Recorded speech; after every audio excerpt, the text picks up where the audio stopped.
Llegamos a la última sesión de esta serie acerca de la naturaleza de la teología reformada y estuvimos viendo el acróstico TULIP en los últimos días y realizamos unos ajustes a los términos que se encuentran en él. En la última sesión vimos el concepto de la gracia irresistible y les mencioné que prefería el término gracia eficaz, y antes de pasar a otro tema, solo quiero agregar un pequeño postulado final no científico mediante la lectura de un breve texto de la Confesión de Fe de Westminster, la cual es una norma doctrinal histórica de la teología reformada que data del siglo XVII en Inglaterra, donde tenemos esta referencia a la doctrina del llamamiento eficaz. Dice así: todos aquellos a quienes Dios ha predestinado a la vida, y a ellos solamente, tiene Él a bien a su tiempo señalado y aceptado llamar eficazmente por su palabra y espíritu de ese estado de pecado y muerte en el que están por naturaleza a la gracia y la salvación por Jesucristo, iluminando espiritual y salvíficamente su entendimiento a fin de que comprendan las cosas de Dios, quitándole su corazón de piedra y dándoles un corazón de carne, renovando sus voluntades y por su omnipotente poder, predisponiéndolos a lo que es bueno y trayéndolos eficazmente a Jesucristo, de manera que ellos vienen muy libremente, habiendo sido dispuestos por su gracia.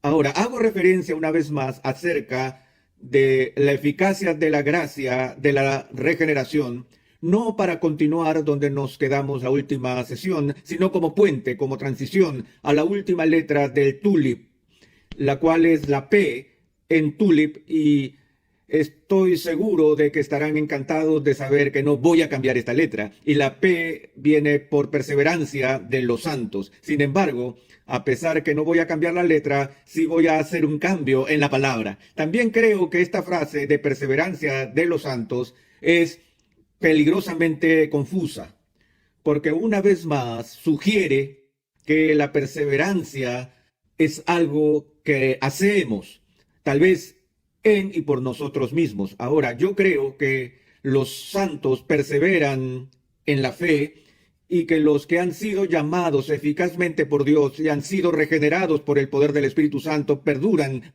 hasta el fin. Así que ellos perseveran.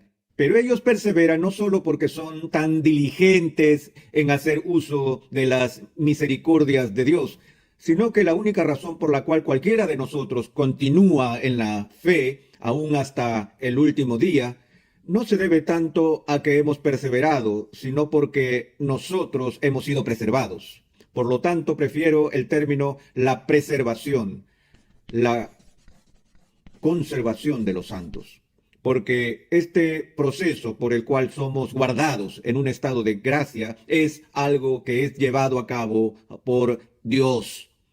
Ahora leemos esta declaración de la confesión sobre Dios llamándonos con eficacia a la fe, que regeneración la llamamos la iniciativa divina, y se refiere a la primera etapa en nuestra transformación. Así como entramos a este mundo a través del proceso de nacimiento biológico, el nuevo nacimiento no se refiere a la totalidad de la nueva vida cristiana, sino que se refiere al principio de ella, al primer paso, el paso que se lleva a cabo por la iniciativa de Dios cuando Él vivifica nuestras almas de la muerte espiritual a la vida espiritual. Y por eso llamamos a esa iniciativa divina el punto de inicio. Y ese es el principio que es ejecutado, como digo, una vez más por Dios. Ahora, ¿qué escribió Pablo a los filipenses? Él dice que el que comenzó la buena obra en vosotros, la perfeccionará hasta el fin. Ahí está la promesa de Dios de que lo que Él empieza en nosotros tiene la intención de terminarla. Entonces, el viejo axioma de la teología reformada sobre la perseverancia de los santos es este: si tú la tienes, es decir, si tú tienes una fe genuina y estás en un estado de gracia salvadora, si la tienes, nunca la pierdes. Y si la pierdes, nunca la tuviste. Sabemos que hay muchas personas que hacen profesión de fe y que luego se apartan y repudian o se retractan de su profesión de fe. Tal como Juan afirma en el Nuevo Testamento, estaban los que dejaron el grupo de los discípulos.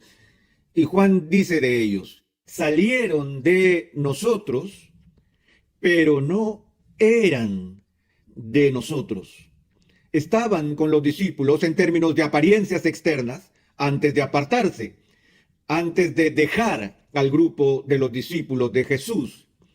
Habían hecho una profesión de fe externa y Jesús deja claro que eso es posible hacer, aun cuando uno no tenga lo que dice estar profesando. Recuerde que Jesús dice, este pueblo con sus labios me honra, pero su corazón está lejos de mí. Y aunque advierte al final del Sermón del Monte que en el último día del juicio muchos vendrán a él diciendo, Señor, Señor, ¿no hicimos esto en tu nombre? ¿No hicimos aquello en tu nombre? Y él les declarará, diciendo, apartaos de mí, hacedores de maldad.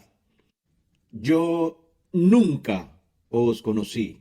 No que los conocí por una temporada y luego se perdieron y me traicionaron. No, no. Ustedes nunca fueron parte del cuerpo invisible de mi iglesia invisible. El mismo tipo de comentario es hecho por Cristo con respecto a Judas, a quien llama el hijo de perdición desde un principio. Y en su oración sacerdotal, Jesús ora para que aquellos que el Padre le había dado nunca se pierdan y que nadie jamás se los arrebate de su mano. Y él da gracias al Padre porque todos los que el Padre le dio vinieron a él y ninguno de ellos se ha perdido. Y así podríamos enumerar en los próximos minutos una serie de pasajes similares en el Nuevo Testamento, donde tal seguridad es dada por los apóstoles que las personas que moran en Cristo tienen un futuro, una herencia futura que ha sido establecida desde la fundación del mundo y que algún día vamos a escuchar al Padre decir, venid, amados míos, heredad del reino que ha sido preparado para vosotros desde la fundación del mundo. Pero una vez más, el punto que quiero resaltar es que esta perseverancia en la fe no es algo que depende de nuestra fuerza. Aún después de que somos regenerados, todavía caemos en pecado. Y no solo en el pecado, sino en pecado grave. Y decimos que es posible que un cristiano se vea envuelto en una caída muy grave. Y hablamos sobre reincidencia, sobre faltas morales y cosas así. No puedo pensar en algún pecado que no sea el de la blasfemia contra el Espíritu Santo, que un verdadero cristiano no sea capaz de cometer. Vemos, por ejemplo, el modelo de David en el Antiguo Testamento, donde David fue sin duda un hombre conforme al corazón de Dios, fue sin duda un hombre regenerado, tenía el Espíritu de Dios en él, tenía un profundo amor apasionado por las cosas de Dios, y sin embargo este hombre no solo cometió adulterio, sino que se involucró en una conspiración para que el marido de su amante muriera en la guerra, lo que era en sí una conspiración para matar. Y eso es un asunto serio, muy serio. Y observamos el serio nivel de arrepentimiento al que David fue conducido como resultado de las palabras del profeta Natán. Pero el punto es que David cayó, y cayó muy hondo, como el apóstol nos advierte en contra de tener una visión inflada de nuestra propia fuerza espiritual. Por lo que él dice, así que el que piensa estar firme, mire que no caiga. Y nosotros caemos y nos alejamos de la gracia. No es que caemos por completo, pero nosotros caemos en acciones muy graves. Nada más grave que la del apóstol Pedro, quien en público, con maldiciones, aún habiendo sido advertido, negó a Jesucristo, jurando que él nunca lo conoció. Una traición pública a Cristo. Él cometió traición contra su Señor. Recuerdan que antes de este episodio, él había sido advertido sobre este evento. Ya se imaginan, Pedro dijo que esto jamás ocurriría. Él jamás se comportaría de tal manera. Y recuerdan la advertencia de Jesús, Simón, Simón, Satanás te ha pedido para estremecerte como al trigo. Pero yo he rogado por ti para que cuando vuelvas fortalezcas a los hermanos. Ahora, él cayó, pero se levantó, fue restaurado y su caída fue por un momento. Y por eso decimos que los cristianos verdaderos pueden tener caídas radicales y serias, pero nunca caídas totales y finales de la gracia. Aún en las iglesias, cuando las personas profesan fe y caen en pecados muy serios y atroces pecados, tan graves que implican la disciplina de la iglesia, y aún en procesos de disciplina eclesiástica que pasa por varias etapas, cuya etapa final, ¿cuál es? La excomunión. Y creo que es posible, sabemos que es posible para alguien que es verdaderamente regenerado, un verdadero cristiano que esté tan atrapado en el pecado al punto de ser llamado por la iglesia, puesto en disciplina, ser suspendido de los sacramentos y aún así no se arrepiente en todo el camino hasta llegar al final, que es la excomunión, donde es expulsado de la comunión del cuerpo de Cristo y debe ser tratado como un no creyente, ser declarado como no creyente por la iglesia. Incluso ese acto de excomunión se hace con la esperanza que la persona es un verdadero creyente atrapado en un estado muy persistente de pecado y que esta disciplina final de ser separado de la comunión del cuerpo de Cristo será lo que el Espíritu de Dios use para llevarlo al arrepentimiento. Y vemos ese ejemplo que se encuentra en el Nuevo Testamento en la situación de Corinto con el hombre incestuoso. Recuerdan cómo la iglesia nada hacía para disciplinar a este hombre que estaba viviendo en una vida escandalosa hasta que el apóstol tuvo que reprenderlos y amonestarlos y les ordenó excomulgarlo. ¿Qué pasó cuando él fue excomulgado? Se arrepintió y solicitó la reincorporación a la iglesia y ahora la iglesia no lo dejaba regresar. Entonces Pablo tuvo que volver y decir, miren, todo el propósito de la excomunión fue para llevarlo al arrepentimiento. Ahora que él se ha arrepentido, permítanle regresar. Así como Cristo dio la bienvenida a Pedro de vuelta al redil después de su acto reprochable de traición. Así que, de nuevo, el pecado del cristiano puede ser radical y serio, pero nunca total y final. Entonces, ¿cómo juzgamos a alguien que ha hecho una profesión de fe, quizá en presencia nuestra, y luego vemos cómo más tarde la repudia? Bueno, lo primero que se hace es un juicio compasivo, porque uno no sabe el verdadero estado de su alma. Esa es una desventaja que tenemos. No podemos leer el corazón de nadie. No pueden leer mi corazón y yo no puedo leer los suyos. Estamos llamados a ser prudentes y sabios y mirar las acciones de los demás y evaluar y discernir respectivamente. Pero aún por tu mejor acción no puedo conocer realmente tu alma, y ustedes no saben lo que hay en la mía. Por eso estamos llamados a ser excepcionalmente tolerantes los unos con los otros y tener esa compasión que cubre una multitud de pecados entre nosotros en la comunión de la iglesia. Pero Dios lee el corazón.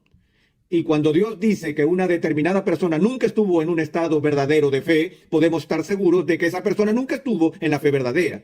Ahora, ¿pero qué pasa si nos topamos con alguien que está en medio de una grave y prolongada caída y que ha repudiado la fe públicamente? Entonces, ¿podemos saber que no es cristiano? No, porque no conocemos el mañana. No sabemos si están en la posición de David antes que Natán hablara con él. Si alguien hubiera estado en ese momento, cuando Pedro dijo que nunca conoció a Jesús, de seguro no habría aseverado que Pedro era cristiano, porque lo estaban observando justo en medio de esta prolongada caída tan grave. Pero todavía tenemos esperanza por aquellos que nos han dejado por un tiempo y que van a regresar. Y tenemos que reconocer que puede tratarse de una de dos cosas. Uno, que su profesión inicial no fue auténtica ni genuina. Se trataba de una profesión de fe vacía y que nunca fue creyente, o que su profesión de fe era genuina y que va a volver. Pero eso se lo dejamos a Dios en ese punto. Pero lo que nos enseña el Nuevo Testamento es que el Espíritu Santo, de nuevo, el único que nos levanta de entre los muertos, y Él nos levanta para vida eterna. Todo el propósito de la elección de Dios es para llevar a su pueblo de manera segura al cielo. De modo que lo que Él empieza, Él promete terminar. Y Él no solo inicia la vida cristiana, sino que el Espíritu Santo es el santificador, el que convence y el ayudante que está allí para ayudar en nuestra preservación.